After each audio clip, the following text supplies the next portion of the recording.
Hello les amis! J'espère que vous allez bien, que vous êtes en forme, que vous avez la pêche. Alors, si j'ai disparu ces derniers temps de YouTube et de la circulation, c'est tout simplement que j'étais focus sur un nouveau programme, Swing Trading Mastery.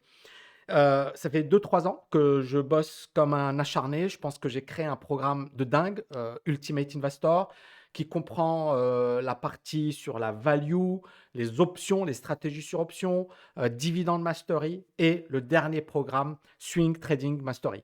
Pourquoi j'ai créé ce programme? C'est très simple. Je pense qu'on rentre dans un univers extrêmement complexe. Là, vous voyez les chiffres d'inflation en Europe qui sont très faible. D'accord. C'est une très, très, très bonne nouvelle parce que justement, l'inflation, ça pose problème. Maintenant, ça veut dire quoi? Ça veut dire que les taux d'intérêt vont baisser et ça permet au marché financier de tenir. On parle également au niveau des États-Unis d'une baisse des taux d'intérêt et les obligations. C'est pour ça que j'ai mis le premier graphe. Ce sont les obligations américaines qui, pour la première fois, commencent à se redresser à la hausse. On commence à avoir des signaux positifs. Ici, vous avez une divergence haussière, d'accord, sur TLT, et ça se reprend à la hausse. C'est pas mal du tout ce qui se passe.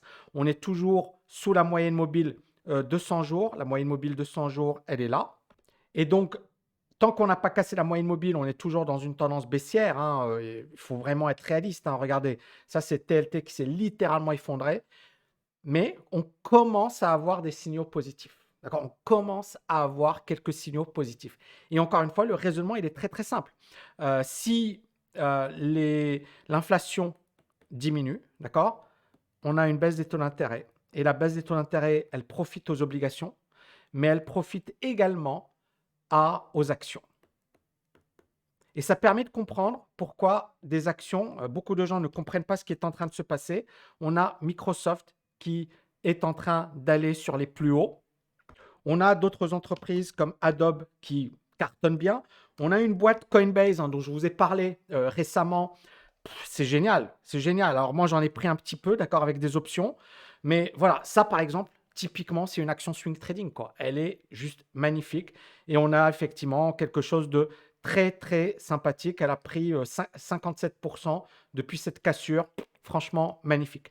Donc, et les cryptos, bien évidemment, le Bitcoin. Donc moi, ce que je vais faire, c'est que je vais faire une petite analyse rapide des marchés financiers.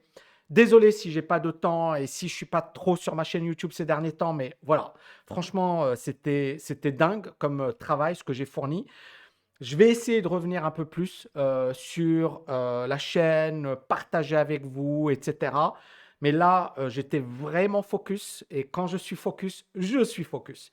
Donc, on revient rapidement, d'accord? Les cryptos, Bitcoin, voilà. Et franchement, c'est pas mal. Il a cassé ça, il se reprend. Maintenant, on commence à avoir une petite conso. Moi, je vous avais dit ce qui me dérangeait, c'était ça, les volumes qui sont faibles. Mais on a des boîtes crypto qui commencent à devenir intéressantes. On a Coinbase, on a MicroStrategy, alors que ces boîtes sont pourries sur un plan fondamental. Vous voyez ici, par exemple, MicroStrategy, le PS, le bénéfice par action, il est négatif, moins 10 dollars par action, et il baisse de 322%. Donc ça veut dire que ce n'est pas top sur un plan fondamental, mais on voit que sur un plan technique, vous voyez, on a eu cette chute, le MSTR qui a perdu quelque chose comme 90%.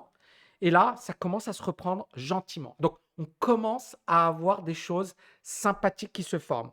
Il y a une personne qui m'a dit, Tammy, je comprends pas, tu étais très critique de Cathy Wood et là, tu parles des cryptos, etc. En fait, encore une fois, je pense que beaucoup de gens n'ont pas compris comment je raisonne.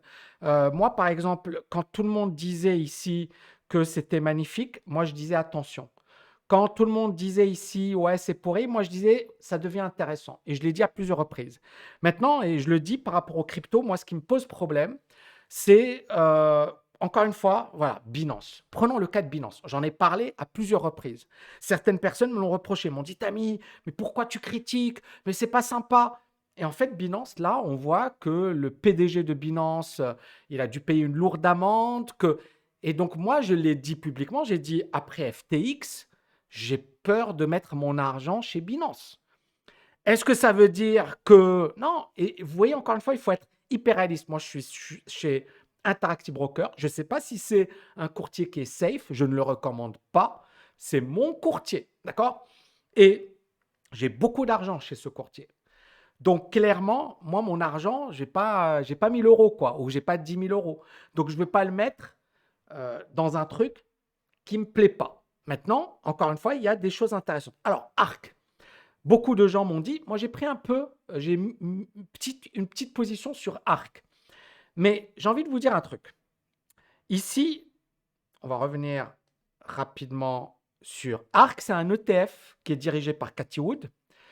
Cet ETF a eu un engouement vraiment incroyable en 2020. Vous voyez ici, on a des volumes explosifs. Et l'ETF, depuis 2020, il a pris quelque chose comme 350%. Donc, c'est énorme. Bravo, Cathie Wood. Donc, pendant cette période, vous voyez, les volumes explosent et beaucoup de gens se sont positionnés sur cet ETF. Le problème ici, c'est quoi? C'est que juste après, on a eu un effondrement de cet ETF. C'est-à-dire que cet ETF est passé de 160 à 28 et il a perdu 82% de sa valeur. Depuis, cet ETF ne fait pas grand-chose. Maintenant, ce qui est intéressant, c'est que Cathie Wood, dans cet ETF, il y a du Coinbase, mais voilà, Coinbase également, qu'on prend Coinbase, Coinbase s'est effondré. Hein, quand tout le monde recommandait Coinbase, regardez mes vidéos, moi j'étais plus prudent. Coinbase a perdu 90%, 93%. D'accord? Les gens qui ont acheté par là, et ils étaient nombreux, ont perdu beaucoup d'argent. Maintenant, Coinbase ne gagne toujours pas d'argent. Hein, vous voyez ici, c'est négatif. Ils perdent toujours de l'argent. Mais sur un plan technique, ça commence à se retourner. Une fois que vous avez compris ça, éliminez l'affect, éliminez les sentiments. Focalisez-vous sur ce que disent les marchés, ce que font les marchés. Focalisez-vous sur ça. C'est le but, d'accord? Le but, c'est de gagner de l'argent. C'est pas de dire je suis le plus beau, je suis le plus fort, je suis le meilleur. On s'en fiche. Le but, c'est de rentrer au meilleur moment, d'avoir une bonne gestion des risques et de ne pas être piégé. Parce que la personne qui a acheté sur Coinbase à 429, d'accord? Croyez-moi ou pas, mais cette personne, elle a besoin que le titre prenne 1292% pour revenir à l'équilibre. Là, elle commence à gagner un petit peu, d'accord? C'est super, depuis les plus bas. Ça prend 330%, ce qui est génial, mais on a encore de la marge avant d'arriver sur les précédents points hauts. Donc la question que vous devez vous poser, c'est est-ce que le but, c'est d'acheter par là quand tout le monde dit qu'il faut acheter? Ou est-ce que le but, c'est d'acheter par là quand personne ne dit d'acheter, d'avoir un risque beaucoup plus faible et d'augmenter ses chances de gagner de l'argent? Et c'est le but, encore une fois, de l'investissement, c'est le but du trading, c'est d'être malin, d'être intelligent, d'intervenir au bon moment, au bon endroit. Et quand tout le monde vous dit que c'est magnifique, extraordinaire, fuyez. C'est vraiment ce que j'avais envie de partager avec vous. Maintenant, je vais faire une analyse rapide pour vous, pour les TKNiens également, que j'embrasse, que je kiffe. D'ailleurs, pour info, à partir du mois de mars 2024, on va introduire TKL Markets. C'est un module dans lequel je vais analyser les marchés financiers, les principaux indices, les devises, les cryptos. Et je ferai un point de marché, d'accord, en début de mois. Et puis, bien évidemment, il y aura 5 mois gratuits pour ceux qui ont acheté TKL LFA. Donc, si vous voulez en profiter, c'est le moment ou jamais. Alors, je reviens rapidement sur les indices. Donc, on revient sur le Nasdaq tout d'abord. Pour le moment, ça tient bien le Nasdaq. Il tient super bien. On est haussier. On a eu cette correction, d'accord? Moi, ça avait démarré en juillet, voilà. Bon, on a eu une correction. Et là, ça se reprend. Alors, on est quand même autour d'une grosse résistance. Attention. Mais pour le moment, le Nasdaq est plutôt bien orienté. À plus court terme, en daily, on a une grosse bougie rouge, hein, vous la voyez ici, qui apparaît. C'est pas top, ça. Maintenant, ça ne veut rien dire. C'est-à-dire, on peut avoir une petite consolidation. Vous voyez, on peut avoir un truc qui fait comme ça, qui vient baisser et qui repart à la hausse. Ou alors une consolidation un peu plus profonde et ensuite, on repart à la hausse. Donc là, il faut surveiller un peu clairement, le marché, il est un peu perché, d'accord? Donc, on peut souffler un petit peu avant de repartir à la hausse.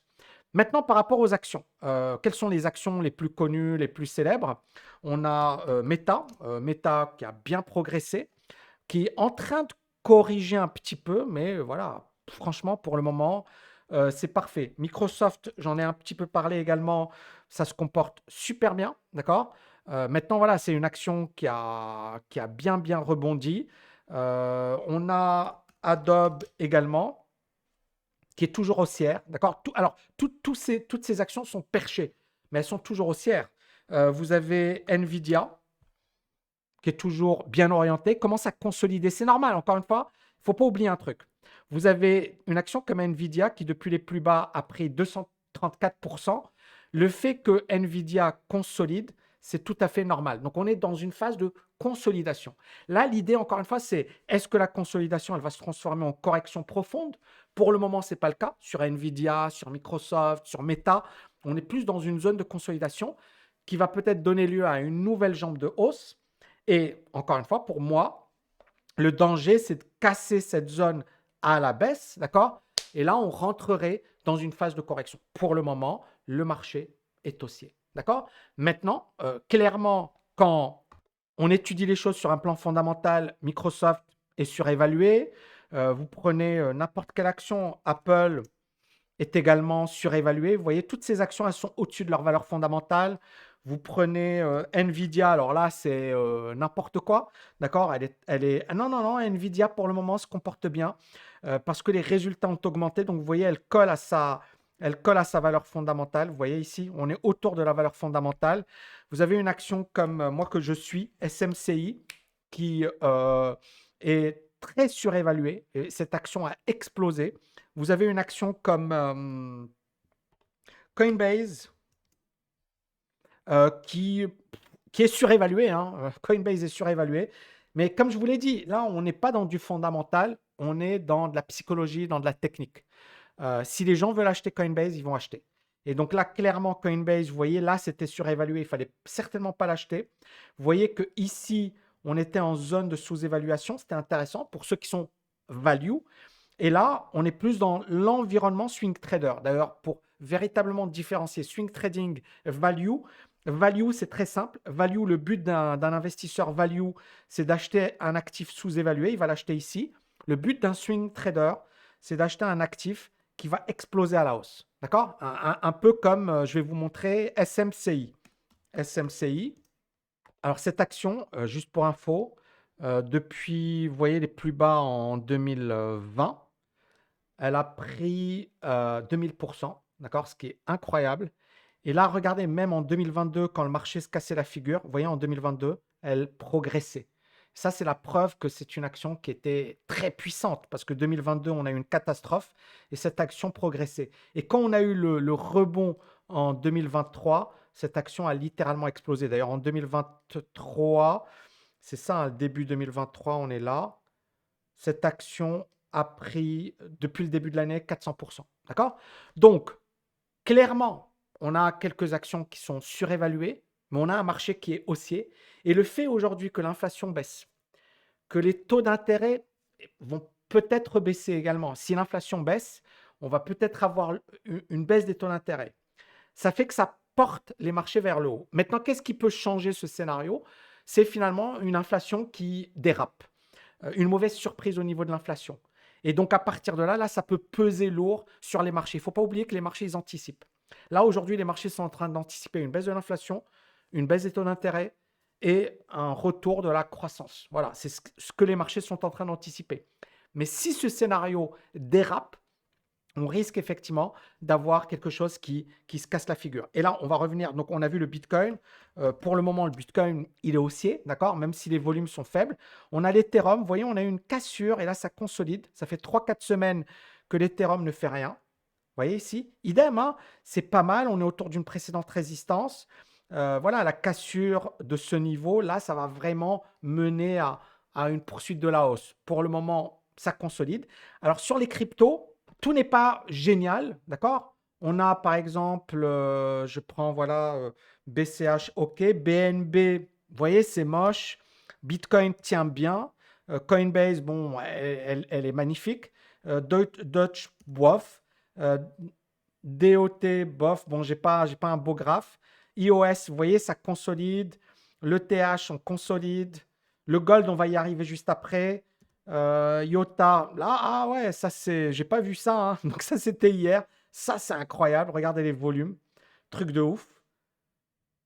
D'accord, il lance un truc à Abu Dhabi. Ok, bon. Mais voilà, mais c'est ça.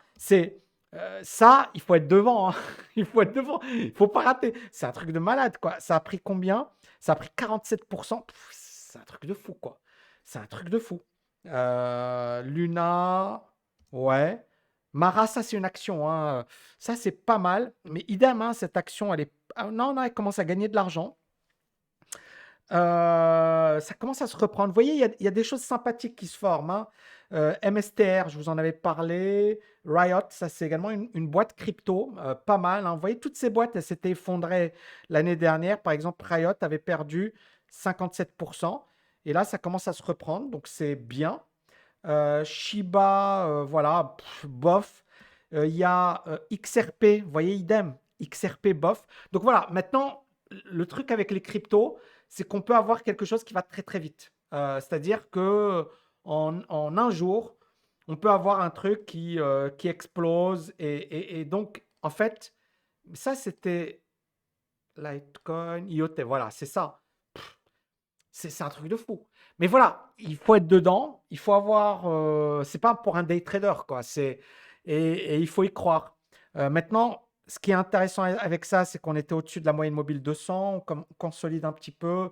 Voilà. Mais bon, c'est très compliqué si on n'est pas à fond d'avoir ce type de configuration. Donc, ça, c'est pour les cryptos. Et enfin, donc les indices, je vous ai dit, on est un peu perché. Ça peut consolider un petit peu. Donc, voilà. Maintenant, encore une fois, pour moi, le scénario, c'est soit l'inflation, elle se confirme. On a une inflation qui est faible. Les taux d'intérêt qui baissent. Ça va soutenir encore les actions pendant un cycle avant d'avoir une nouvelle correction. Soit on a une inflation surprise très élevés, les banques centrales qui vont dire ah, on est obligé d'augmenter les taux d'intérêt et les marchés qui risquent de morfler. Pour le moment, les marchés tiennent super bien. D'accord. Je dis les marchés, les grandes actions, hein. Il y a d'autres actions. Moi, je le connais, hein. PayPal, bof. Zoom, bof. D'accord. Il y a des actions, elles sont pas top top. Par contre, on voit que certaines actions, Microsoft, Adobe, Nvidia, etc., se comportent très très bien.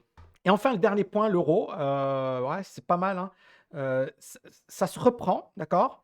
Là, ça corrige. Bon, pour le moment, on est sur l'euro, c'est un peu mitigé pour moi, hein. C'est-à-dire, on est dans une tendance de fond baissière. On a un rebond. Et là, voilà, on a une correction, reprise. Bon, on ne peut pas parler effectivement de retournement à la hausse de l'euro. Mais clairement, par rapport au plus bas, on a un rebond, hein. Là, rappelez-vous, c'était 2022, hein. Tout le monde disait l'euro est fini et tout. Ben non, il n'est pas encore fini l'euro. Il vaut 1,09 pour le moment. Un dernier point, et on finira avec ça, c'est la Turquie. Alors, j'ai envie de revenir sur deux choses. L'indice turc qui explose. C'est incroyable. Regardez ici, depuis 2023, on va prendre début 2023. Voilà, c'est là. Ouais, bon, on est en hausse de 46%, non? Et depuis le plus bas, on est en hausse de 83%. Si on prend 2022, rappelez-vous, c'est un crack boursier mondial, hein, on est là, hein. Et la Turquie qui explose à la hausse, qui prend l'indice 342%. Et si on prend depuis 2020, l'indice turc prend 843%. La raison, elle est très simple. L'inflation turque, récemment, Erdogan a annoncé une hausse des taux d'intérêt à 40%. Mais ce qu'on remarque, c'est que la lire turque ne finit pas de se déprécier par rapport au dollar. Vous voyez le dollar qui gagne contre. Cette monnaie, elle se fait ratatiner. Depuis, depuis le début 2020, vous voyez, on a une forte hausse. Voilà. Cette vidéo, je la dédie à mes étudiants d'abord parce que je sais que ces derniers temps, j'étais très, très, très focus. Donc voilà, au TKNR, je dédie cette vidéo au TKNR parce qu'à chaque fois, ils attendent mon point de marché à la fin du mois. Donc, je le fais d'abord pour mes étudiants, pour ma communauté également YouTube. Je vous kiffe les amis. N'oubliez pas d'agir. J'ai pas été super présent, mais encore une fois, le plus important, voilà, c'est de temps en temps, quand je sens que ça vaut le coup, je participe, je partage, etc. Il y a beaucoup de choses à dire, mais j'ai pas voulu perdre mon temps, mon énergie sur des choses qui n'en valaient pas la peine. Je me suis focalisé. On a aujourd'hui Swing Trading Mastery qui va bientôt arriver, je pense janvier, février. Ça va être une bombe atomique. C'est mon dernier programme. Certaines personnes vont me dire, ouais, mais Tammy, pourquoi tu as créé tout ça? C'est pour commercialiser. Déjà, en fait, les gens, ils sont en mode, à chaque fois, il y a un truc louche. Moi, je vais vous expliquer pourquoi j'ai fait tout ça. Et je l'avais dit en début de vidéo, je vais conclure avec ça. Ma conviction, c'est qu'on va revivre une décennie perdue. Je ne sais pas quand, je ne sais pas à quel moment, mais on va la revivre. Ici, ça, c'est le Nasdaq en 2000, d'accord? Janvier 2000. Et le Nasdaq en janvier 2000, il a perdu quelque chose comme 84%. Et ce Nasdaq, il a récupéré ce précédent niveau en novembre 2016. C'est-à-dire qu'il fallait attendre, il a fallu attendre 17 ans pour récupérer sa mise. Et on a la même chose, le même phénomène sur le Dow Jones dans les années 60. Dans les années 60, le Dow Jones a dessiné une longue zone de consolidation. Et vous voyez que le plus haut a démarré en 1965 et s'est terminé en 1982. Donc la personne qui a acheté en 1965 a dû attendre 1982 pour commencer à gagner de l'argent, en supposant qu'elle ait acheté le Dow Jones et pas une action. Parce que si elle avait acheté une action, par exemple, supposons que cette personne ait acheté Cisco. Cisco, c'est une action incroyable. Regardez ici, en 90, entre 90 et 2000, cette action a pris 10 000%. 10 000%. D'accord? Et puis, ensuite, qu'est-ce qui s'est passé? On a eu le crack de 2000. Cette action a perdu 90%. Et puis, cette action n'a jamais récupéré. Là, en 2011, toujours en perte de 82%. Et aujourd'hui, la personne qui a acheté en 2000, elle est toujours en perte de 40%. Donc, je m'explique. La personne qui a acheté durant cette phase, magnifique. Surtout si elle est sortie sur les plus hauts, en 2000. La personne qui a acheté en 2000, ici, elle est perdante de 90%, elle est perdante de 80%, elle est perdante de 40%. Donc, que ce soit là, là, là, elle est perdante. 2000, c'était il y a 23 ans. 23 ans après, cette personne perd toujours de l'argent. Donc, clairement, il faut changer de paradigme. Clairement, il faut s'attendre à une situation où le marché fait du surplace pendant 10 ans, pendant 15 ans. C'est possible. Mais il ne faut pas également exclure le fait que le marché continue de monter. Alors, certaines personnes vont dire « Ah, mais Tammy, il faut savoir. » Non, mais Tammy, encore une fois, il ne sait rien. Mais même Warren Buffett ne sait rien. Et Warren Buffett, il le dit. Il dit « Moi, je ne sais pas. Je ne sais pas ce qui va arriver. Je ne sais pas ce qui va se passer. Je sais juste que je dois acheter un bon actif à un bon prix. » Et donc, nous, notre job, ce n'est pas d'essayer de deviner l'avenir. Personne ne peut le faire. Comme l'a dit Bernard Baruch, celui qui t'explique qu'il a acheté sur un point bas et qui a vendu sur un point haut, c'est un menteur. Et Bernard Baruch, c'est l'un des plus grands spéculateurs du XXe siècle. Et il a raison. Donc, il faut vraiment comprendre, les amis, que notre objectif, ce n'est pas d'avoir raison, c'est de gagner. Pour gagner, il faut éliminer son ego. Il faut éliminer le fait de dire « Ouais, moi j'ai raison. » Non, non, j'ai pas raison. Et personne n'a raison. Et personne n'aura jamais raison. D'accord? Maintenant, c'est quelles sont les configurations les plus intéressantes. D'où l'importance d'avoir peut-être quelques stratégies, d'accord, qui sont efficaces et de travailler avec elles. D'accord? Par exemple, value. Par exemple, swing trading, par exemple, des stratégies sur options qui sont décorrélées de l'évolution du marché. Donc, avoir des stratégies qui vont nous permettre de gagner de l'argent, de générer de la performance. Et si une stratégie n'est pas efficace, l'autre sera efficace.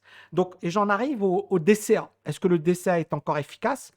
Moi, pour ma part, je considère que oui, d'accord? Si vous êtes jeune, que vous avez un environnement, un horizon, pardon, un horizon 10 ans, 20 ans, ça vaut vraiment le coup. Maintenant, si la personne, elle a besoin de son argent dans 5 ans et qu'elle se dit, OK, j'ai besoin de mon argent dans 5 ans et je ne sais pas ce qui va arriver. Je ne sais pas si, voilà, on se retrouve dans une décennie perdue. Qu'est-ce que je fais? Et cette personne, elle doit vraiment être intelligente. Et elle doit vraiment se dire, OK, je peux mettre une partie de mon patrimoine en DCA, genre j'achète le S&P et je ne me casse pas la tête, d'accord? OK?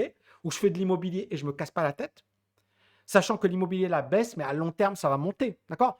Mais bien sûr, on va avoir des cycles. Donc, vous achetez quelque chose et vous investissez. C'est mieux que de l'avoir en banque.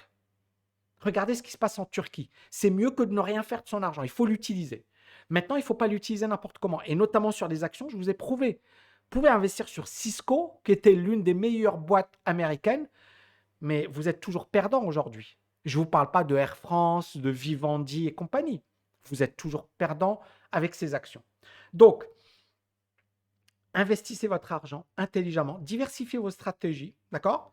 Pas trop, parce qu'encore une fois, la diversification, c'est le prix de l'ignorance, hein, comme le dit Warren Buffett, et il n'est pas le seul à le dire. Et moi, je le crois également. C'est à un certain moment, si vous avez un domaine que vous maîtrisez, soyez à fond dessus. D'accord? C'est pour ça que Warren Buffett, 50% de son portefeuille est constitué par Apple, ce qui est invraisemblable pour le commun des mortels. Mais Warren Buffett, il a décidé de mettre 50% de son argent sur Apple. C'est énorme. Mais ça veut dire, encore une fois, sa conviction. C'est pour ça qu'il est Warren Buffett. D'accord? Et très peu de gens auront les 3 points de suspension de faire ça. Mais lui, il l'a fait, quoi.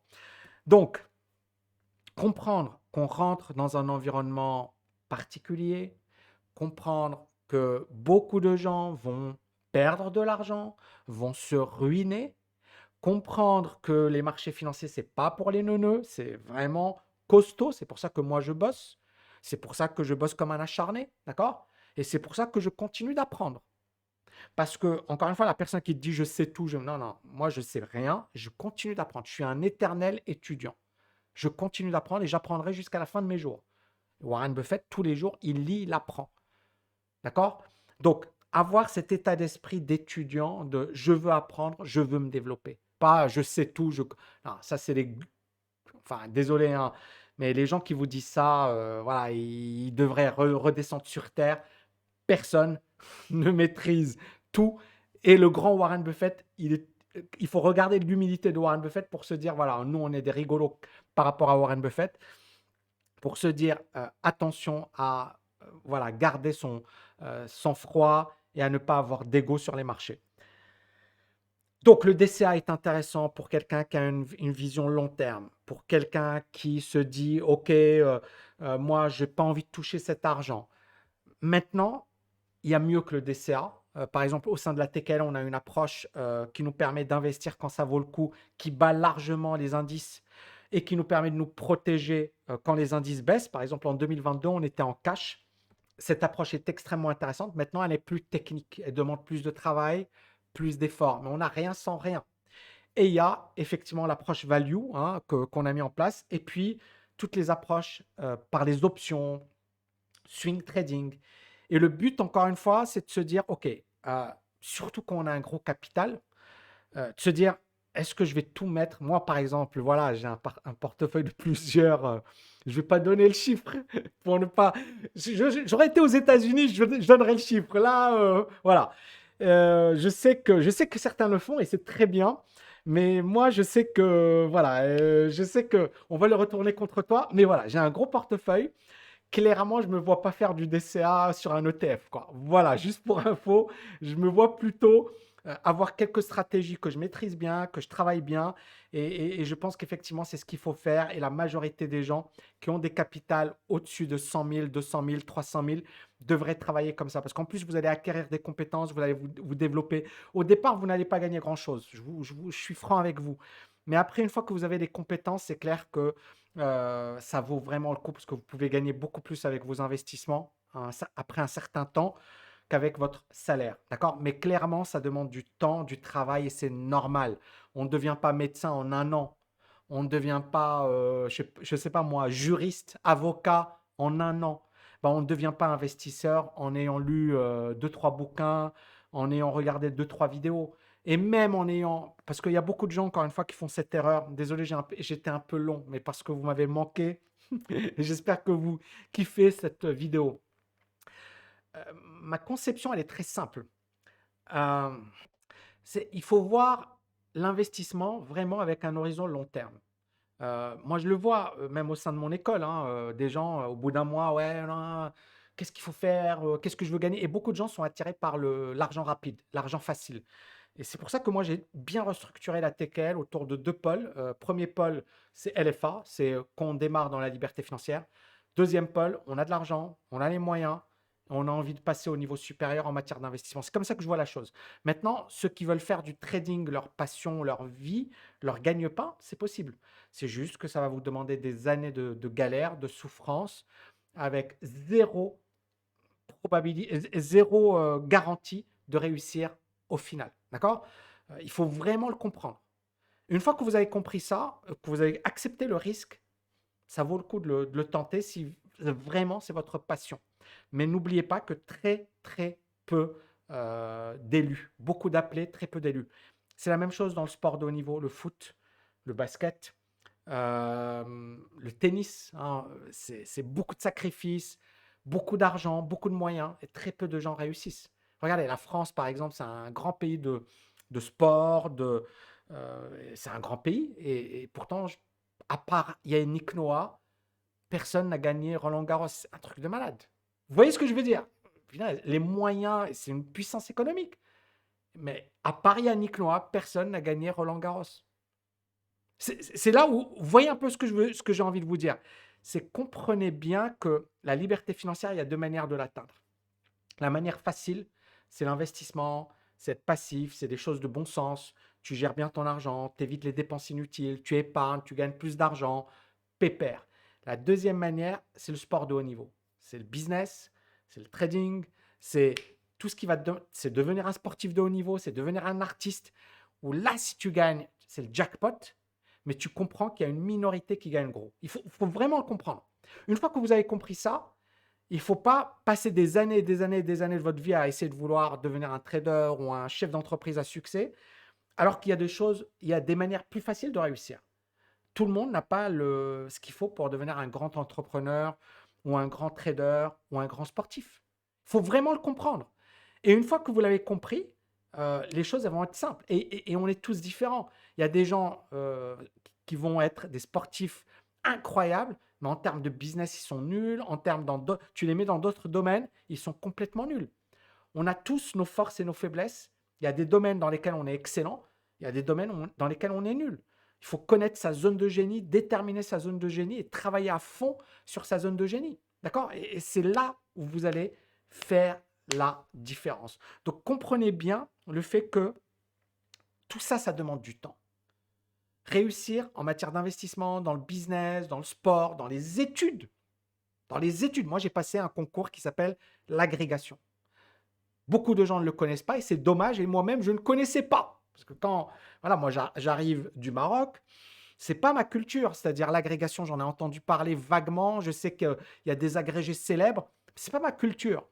Et quand voilà, je suis en phase de divorce et je vais pas vous raconter mon histoire, je l'ai déjà raconté, mais je suis face à quel est le métier qui va me permettre de rester à côté de mon fils en France, parce que j'avais pas trouvé de job. Et là, je me dis, tiens, prof, c'est pas mal. Et je me dis, ah, tiens, l'agrégation, c'est pas mal. Ah, tu gagnes 2000 balles, c'est bien. Et là, en fait, je postule à ce concours, je prépare ce concours sans avoir idée de l'exigence de ce concours, de la dureté de ce concours, qui a des grands personnages très connus, très célèbres. Jean-Paul Sartre, par exemple, qui n'a pas réussi l'agrégation du premier coup. Il a réussi au deuxième coup. Léopold Senghor, qui est un grand, grand homme politique africain, Premier ministre du Sénégal, etc. Également grand, grand auteur qui a dû s'y prendre à 3 reprises. Il a échoué 2 fois avant de réussir son agrégation à la 3e reprise. Et moi, j'ai réussi ce concours en plein divorce. Et je voyais des gens qui avaient tenté l'agrégation pendant 4 ans, 5 ans, 10 ans, et qui n'avaient jamais pu réussir ce concours. Et là, moi, je vous dis, il y a un facteur chance. Et je l'ai dit humblement, c'est-à-dire, j'ai réussi ce concours, j'ai travaillé dur, mais je n'étais pas le seul à avoir travaillé dur. Il y avait plein de gens qui avaient travaillé dur. Donc parfois, la chance, que ce soit dans le business, que ce soit dans le sport, vous pouvez être très très bon et ne pas être là le jour J. Vous pouvez être très moyen, mais le jour J, vous êtes là et vous réussissez une compétition et vous gagnez une médaille. Vous voyez ce que je veux dire? Donc ça se joue à 3 fois rien. Et c'est là où, encore une fois, il faut vraiment avoir cette vision long terme. Même si vous échouez, il faut accepter l'échec. Il faut se relever de son échec. Moi, j'ai échoué l'agrégation la première fois. Et c'était terrible parce que moi, voilà, j'avais plus de fric, je devais, j'avais pas les moyens, j'avais rien, j'avais vraiment rien. Et là, je me suis dit, ok, je retente. Et j'ai retenté et j'ai eu la chance de réussir. Et je dis bien, j'ai eu la chance. J'aurais pu ne pas réussir. Malgré mon travail, malgré mes efforts, mais vous devez avoir cette persévérance. Vous devez croire en vous. Vous devez dire, ok, je vais jusqu'au bout. Et très peu de gens ont ça. Très peu de gens. Mais est-ce que c'est impossible? Non. Et mon parcours, j'ai envie de vous dire, voilà, j'avais rien, j'ai tout perdu, j'aurais pu complètement abandonner ma vie, mais à un certain moment, je me suis relevé et voilà, voilà, aujourd'hui, je suis multimillionnaire, voilà, je vis la vie de mes rêves, j'ai pas peur ni honte de le dire. Parce que voilà, ma vie, jamais je n'aurais imaginé vivre une telle vie, avoir une telle réussite financière, personnelle. Parce que tu peux avoir tous les milliards au monde, ça vaut rien si tu n'es pas heureux. Or, j'ai la chance d'avoir une famille. euh, pour moi, c'est magique. Et tout ça, en fait, encore une fois, ça ne s'est pas fait en un jour. Ça m'a demandé des années et des années et des années de sacrifices, de travail, etc. pour en arriver à ce stade-là. Et vous devez vraiment comprendre que la vie, c'est ça. C'est pas juste que certaines personnes méritent mais qu'elles ne vont jamais réussir, que certaines personnes ne méritent pas et qu'elles vont avoir la chance d'être bien nées, d'avoir les bonnes familles ou d'être au bon endroit au bon moment. Elles n'ont pas forcément quelque chose, mais elles ont juste eu de la chance. Et tant mieux pour elles. Et il y a des gens qui n'ont pas eu de chance, qui ont eu plein de galères, mais qui ont provoqué leur chance, qui ont cru en elles et qui sont allés jusqu'au bout. Et moi, je fais partie de cette deuxième catégorie. J'ai pas eu beaucoup de chance, j'ai beaucoup galéré, j'ai beaucoup souffert. Et encore une fois, je dis c'est relatif. Il y a des gens, c'est pire que moi. Il y a des gens, ils ont tout perdu, ils ont perdu leurs parents dans une guerre. Donc, il faut toujours relativiser ça. Tu penses que ta situation elle est catastrophique, il y a pire. Tu dois toujours éprouver de la gratitude. Les amis, c'était une grosse vidéo. J'espère que vous avez kiffé. Je vous dis à bientôt. Ciao, ciao, ciao!